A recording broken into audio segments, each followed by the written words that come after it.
नमस्कार, स्वागत आहे तुमचे आमच्या चॅनलमध्ये।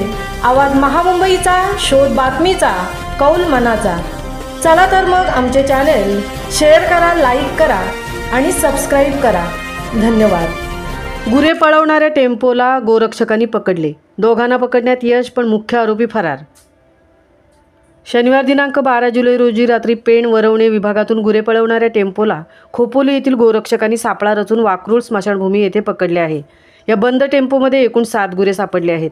यातील 2 आरोपींना पकडण्यात गोरक्षकांना यश आले असून मुख्य आरोपीने पळ काढला आहे।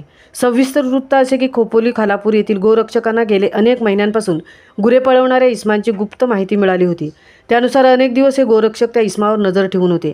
त्यानंतर गुप्त माहितीनुसार शनिवारी रात्री वरवणे भागात गुरे पळवणारी ही टीम आली असल्याचे समजताच गोरक्षकांनी फिल्डिंग लावून रात्री 12:30 वाजण्याच्या सुमारास बेकायदेशीर 7 गुरे टेम्पोत घेऊन पळवणारा टेम्पो क्रमांक MH03 ES0784 गोरक्षकांनी अडवला असता त्यामध्ये असणाऱ्या इस्मानी गोरक्षकांवर हल्ला करण्याचा प्रयत्न केला, परंतु मोठ्या शिताफीने त्यातील 2 आरोपींना पकडण्यात यश आले।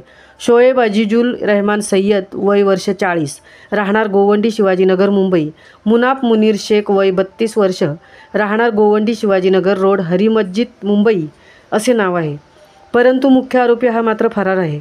या संदर्भात पेण पोलीस ठाण्यात आरोपींवर पेण पोलीस ठाण्यात महाराष्ट्र प्राणी संरक्षण अधिनियम अंतर्गत गुन्हा दाखल करण्यात आला आहे। याबाबत अधिक तपास पेण पोलीस ठाण्याचे पोलीस निरीक्षक संदीप बागुल यांच्या मार्गदर्शनाखाली पोलीस उपनिरीक्षक NA रसाळ करत आहेत। या घटनेत मुख्य आरोपीने याआधी देखील अनेक गुरे कत्तलीसाठी पळवल्याचे गोरक्षकांकडून बोलले जात आहे। तसेच गोरक्षकांना धमकी दिल्याचे देखील सांगण्यात आले आहे। अशा इस्माला पोलिसांना पकडून त्याच्यावर कठोर कारवाई करावी अशी मागणी गोरक्षकांनी केली आहे। आवाज महामुंबईचा चॅनेलसाठी मंथन पाटीलसह तृप्ती भोईर, पेण। दिनांक 12/7/2025 रोजी आपण वाकरूळ या गावात एक मोठी कारवाई केलेली आहे। एक कुख्यात तस्कर संतोष येरुंकर हा मांगरूळ इथं राहतो पेणमधील, तर त्यांनी आज गो तस्करीचा त्याच्यावर इथून आधीचे बरेच खालापूर हद्दीत परत नेरळ हद्दीत बरेच गो तस्करीविषयक गुन्हे दाखल आहेत त्याच्यावर, आणि आज त्यांनी पुन्हा एकदा हा प्रयत्न पेण हद्दीत केलेला आहे।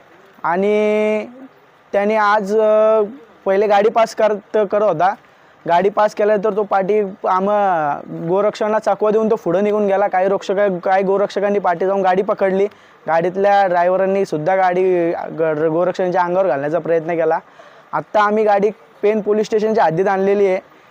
पेण पोलीस स्टेशनचे PI सिनियर PI साहेबांचा सुद्धा आम्हाला एक चांगला सपोर्ट भेटलेला आहे त्याबद्दल, आणि पेण सकल हिंदू समाज आणि सर्व गोरक्षकांनी गोरक्षकांच्या प्रयत्नांमुळे आज आम्हाला हे यश भेटलेलं आहे। आणि संतोष येरुंकरला लवकरात लवकर अटक व्हावी आणि त्याच्यावर मोका गुन्हा दाखल व्हावा हीच आमची पोलीस प्रशासनाकडे मागणी आहे। जय श्रीराम, जय गोमाता।